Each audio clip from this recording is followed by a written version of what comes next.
God, my voice is so fucking annoying today.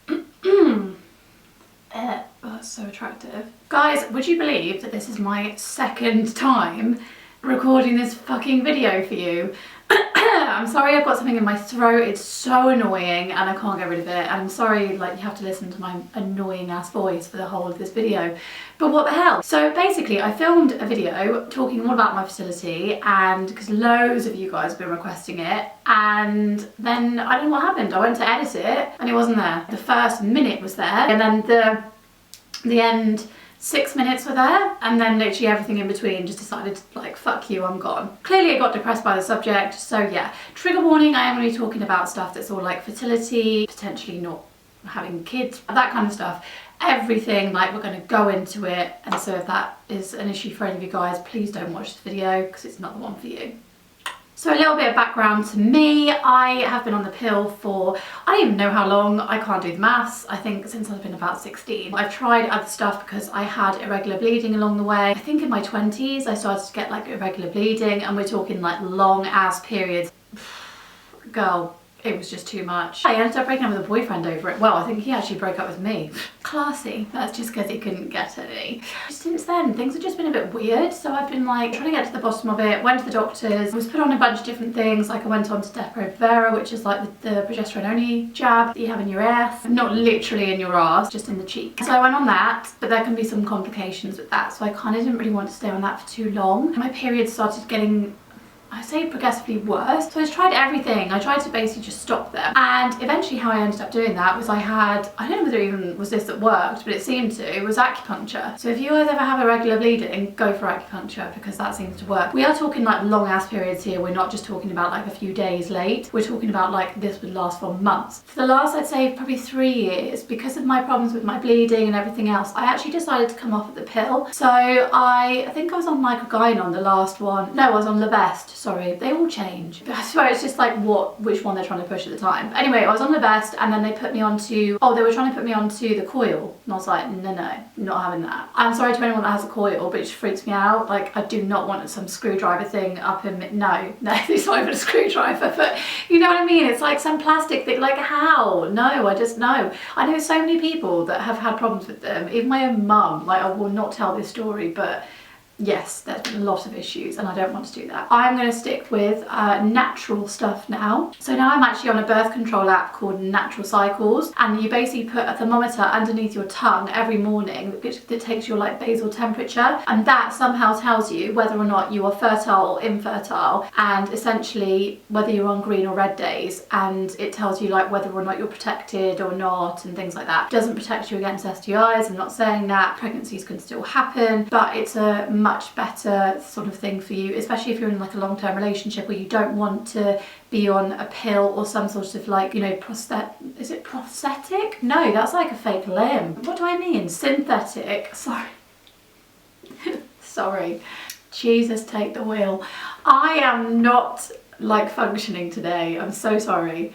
No, so a synthetic drug, if you don't want to put the synthetic hormones into your body, then this is another alternative. That's what I did, that's what I went on. Didn't really think anything of it. And then recently I was on the phone to a private GP. I was talking to them about a lump that I had, like a vaginal lump that I used to get removed. Sorry, this is like TMI. This is so in detail and you guys are gonna love it. Just giving you the tip. So I had a vaginal lump I had to have removed, and have I said vaginal enough? I don't feel like I've said it enough.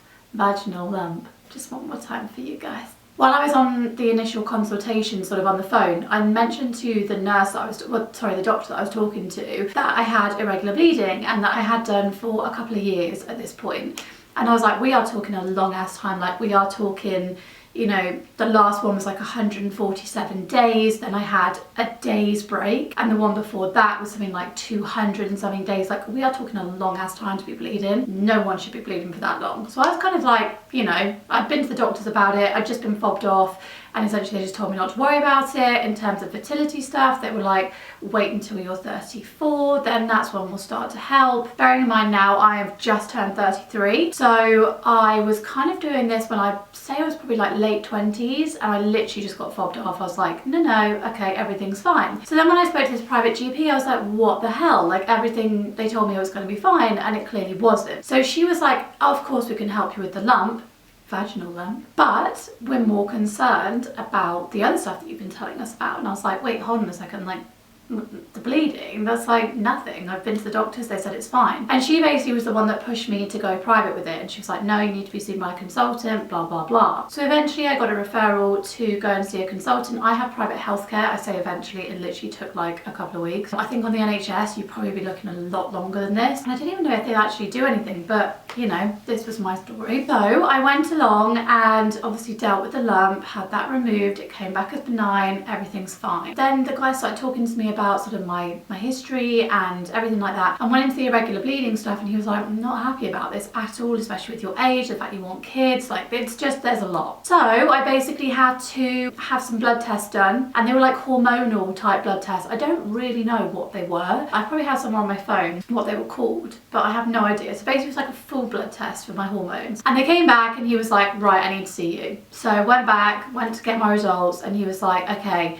so a normal female who was pre-menopausal, so obviously has not been through the menopause, you should be on a scale between, I think it's 6.8 and 30.8. I don't know what that scale is of, or what they actually like test it in terms of, but that is like for your egg reserves, how like fertile you should be. So they ideally want you to be between that, on that scale, to mean that you are fertile enough to be able to potentially like successfully have children. It's not to say you won't if you're off the other end, but it's just more so like, you know, that's where they like you to be. So he said to me, he was like, you are only 33, like, well at this point I was 32, sorry. It's like, you are literally so young, like you are at 6.1 on the scale, so I'm under. I mean, I'm not way under, but I am under, and bearing in mind 6.8 is like the least that they want you to be. So he was like, this is a real problem, and if you want to have children, you may well struggle. And I literally like brushed it off, because I'm like such a happy-go-lucky kind of person. I am so fucking one of those motherfuckers that is like half glass full. Is that what they say? Half glass full? I don't know whether that's even a thing. We're gonna roll with it though. So I'm one of those motherfuckers that's literally just like, everything's great. Even when I told you Penelope, my dog, was dying, took her to the vets, and the vet was basically trying to tell me like, this is a really serious situation. I was like, no, she's gonna be fine. Everything's great. So anyway, I was very much the same during this kind of consultation. I was like, everything will be great, don't worry about it, I'll be fine. And he was like, no, I really need you to know that potentially you might not be able to have children. And he was basically saying that my egg quality might not be good enough, so even in whatever eggs I do have, might not make it enough to be able to be turned into like an embryo kind of stage if I was to go down the IVF option. There are various different options down the IVF one first, and then obviously we'll look at the other ones if not. So yeah, that was like brutal, because I kind of thought like, I've never imagined myself like not having kids. Like, don't get me wrong, I'm not like crazy maternal now, but I'm equally not like I don't ever want to have children. Like, I know I want to have kids. I've even like named my firstborn son. Like, how crazy is that? I know what I want my child's name to be, but potentially this might not happen for me, and that's a really fucking scary thought. So I get it, like I understand why people go through these awful emotions, because you genuinely don't know what's going to happen, and you genuinely don't even know if this can happen for you, and what are your other options. No one really talks to you about it. I know there's like potentially surrogacy, there's like adoption, but I know that's super hard to do. There are just so many like factors in this, and it's a fucking scary thing when someone's telling you that you might not be able to have kids. So I just thought, you know, I didn't have anyone that I knew of that was going through this, and if I can help anyone in any way by my own personal circumstances and what I'm going through and my journey, fuck it, I'd rather help you guys, because you're my besties. That was weird to do a little kiss. Ew. Sorry, that was really creepy. Let's not do that. Let's cut that bit out. Probably won't. I then had to go to the doctors, and I had to get another blood test done, which they didn't tell me what that was for. They just said it was to kind of do their own thing. And then I also had to get a chlamydia test done. Oh, lol, that was hilarious. I literally walked into the doctors, right? So here's me trying to be all discreet. Hi, I'm here to do a chlamydia. And the woman, I swear they get some kick out of it. This bitch that was sitting behind the desk, I'm sorry, but I'm sure she's a lovely lady, but I do not appreciate you screaming at the top of your lungs while there are loads of people around me. You need a what? You need a chlamydia test? I was like, oh my God, just kill me now. So yeah, that's that's what happened. Then, to make matters worse, I did my little sample in the lovely toilet at the doctor's, handed it back over. She loved it again to shout, "Thanks, is that your chlamydia test done?" Yes, yes it is.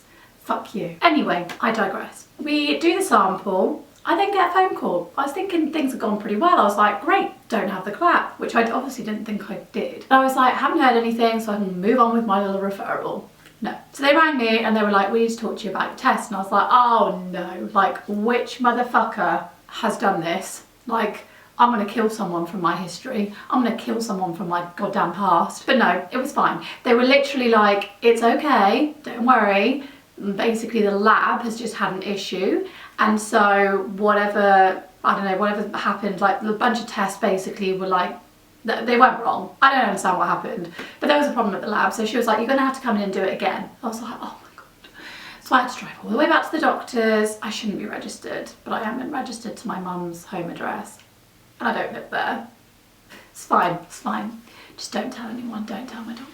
It's just easier that way because they know my whole history, so you know, whatever. Don't anyone come at me in the comments because I know you would do the same. It's a pain in the arse trying to change doctors and they try and fuck around with your shit and I don't want it, so no. So I had to go back all the way to the doctor's, which is about a 2-hour round trip. Yeah, just for a fucking chlamydia swab. Yeah, just to be like up there, have a little douse around and off you go. So I was like, have it back, again went through the whole chlamydia thing again with the receptionist. I was like, lovely. She was like, oh, did you have some trouble with your results? I was like, yeah. She's like, oh, with your chlamydia results? Yes, I did. Anyway, so went through all of that again, got a text message from the doctors. I think it was about just under a week later, and they were like, right, we have all your stuff now, so basically we can be referred to IVF. So I've got now a referral going to a place called Nurture Fertility. Now I think they do these all over the country. I've been given a guy's name. If anyone wants it locally to Nottingham, because obviously I'm in the East Midlands, I'm in Nottingham. If anyone wants it and they're looking at going through this stuff themselves, I've got the name of a really good person, so drop me a comment, DM me on social media, whatever you want to do, and I can try and help you along a little bit because I know it's a bit of a scary process. No one really tells you anything, not gonna lie. But I didn't actually know what the process was. I didn't know what help I would get. I have absolutely no idea still. It was only because Nurture Fertility actually rang me that I knew that I would be okay to have like 1 round of IVF that was on the NHS because of my circumstances and the fact I don't have kids and my age and whatever else. So they were like, you're eligible for 1 round of IVF. However, we still don't know whether my eggs will even be a good enough standard. I think what I've read is that after you do all the shots and everything else and you actually go for your IVF, sort of like your round of treatment, that they actually only kind of turn the best egg into an embryo. So I think that's the only one that they implant into you. But I don't know whether they keep doing it until you get a successful pregnancy. But then obviously, like, what if you never get one? So I don't really understand where the cutoff is, like how long they keep trying. I don't know. But they were saying, you know, there's a very real possibility that we may well extract your eggs on the first round and they may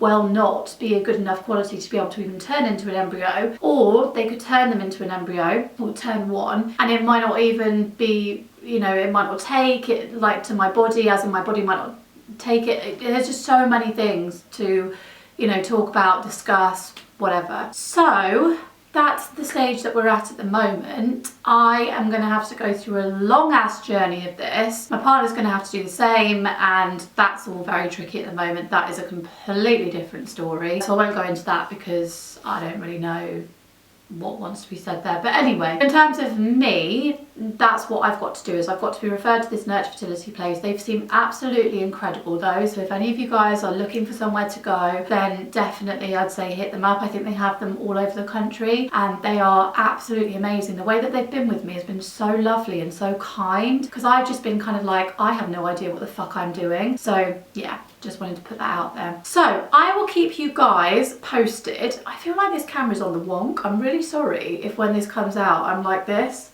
because I feel like I'm slanting, but anyway, whatever, we've rolled it now. If you guys want me to take you along for the journey, then please do let me know, because I will be being referred there really soon. So I thought I could maybe like vlog it and, you know, do regular updates and stuff. So please let me know if you'd be interested in something like that. So many of you reached out to me in my last video when I talked about it, and I just wanted to say thank you, because you are just the most amazing bunch of people that I've ever met in my life. Even though I haven't actually met some of you. But that sounds really weird, but you were like my friends. Anyway, I will take you along with me, because I know that for some people, they don't know the process and it can be very scary and confusing. So if that's something that you'd be interested in, then let me know.